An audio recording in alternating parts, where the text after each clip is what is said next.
زنی نابینایی بود. از او یک پسر به دنیا آمد. دایه ها به او خبر دادند که فرزندی به دنیا آورده بیمار است. پس از شنیدن بیماری فرزندش، مادر با دل ریش پسرش را نگهبانی میکرد.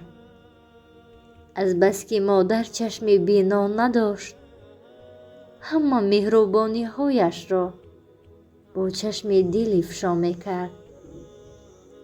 خداوند ملائکه ای را به سوی مادر فرستاد و ملائکه به نزد مادر آمد و گفت: مادر، خداوند یک درخواست تو را قبول می کند. می خواهی خودت بینا شوی یا فرزندت صحت شود؟ مادر گفت: البته فرزندم صحت شود. ملائکه گفت: پشیمان نمی شوی؟ مادر گفت: نه، هرگز پشیمان نمی شوم. فرزندم صحت شود برایم بسنده است. ملائکه دست برداشت و فرزندش صحت شد. مادر خوشحال گردیده فرزندش را با چشم دل نگریست و او را مهربانی میکرد. روز از روز فرزند با مهربانی های مادری عاجزش بزرگ شدن میگرفت و مادر از این خوشحالتر میگردید. زمان فرزند به کمال رسید و مادر او را با یک جهان شادی و محبت آیله دار کرد.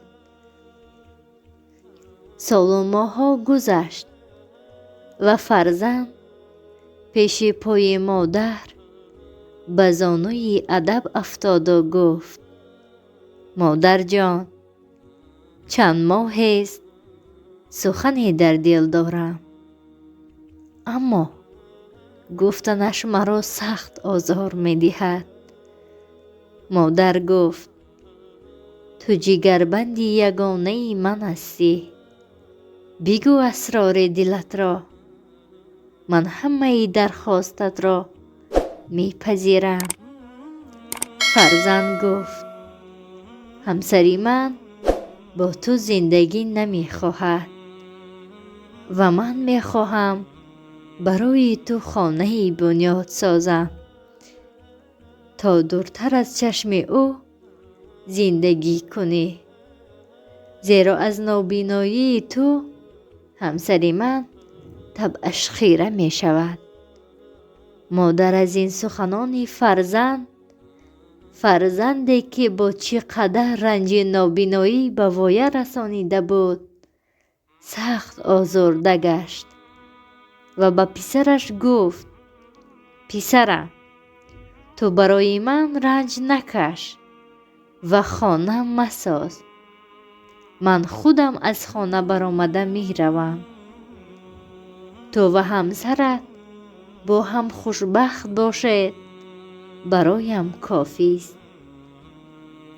مادر از در خانه که بجز از این فرزند جگربندش کسی نداشت برآمده با چشم دل به سوی خانه‌اش نگریسته زار زار میگریست، زیرا از خانه و در بیرون از کنار فرزند یگانه اش دور می شد.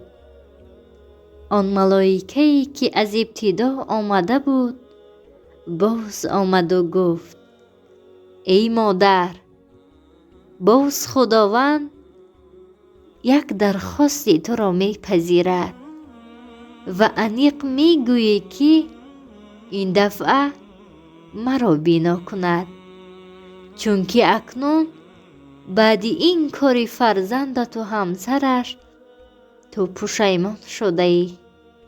مادر گفت من پشیمان نیستم و پشیمان نخواهم شد. این بار هم مرا شفا ندهد. پروردگار ملائکه گفت از خداوند چی درخواست داری مادر؟ مادر گفت میخواهم پروردگار هم این بار همسری پسرم را انسان خوب، زنی صالحه گرداند.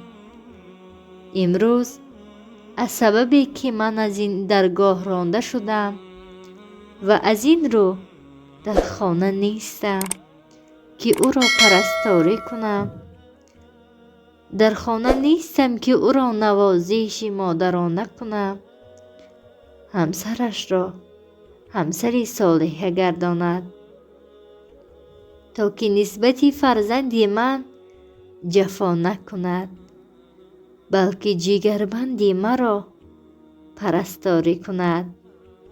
ملائکه در رحم و شوقت مادر در آن لحظه های حساس در چشمانش آب فواره زد و به چشم مادر چکید و مادر بینا گردید.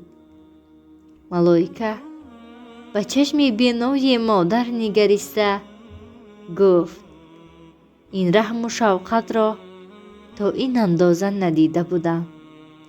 این است بزرگی مادر. در چنین لحظه های ناگوار که از جانب فرزند رانده شد، برای فرزند و همسر او دعای بد نکرد.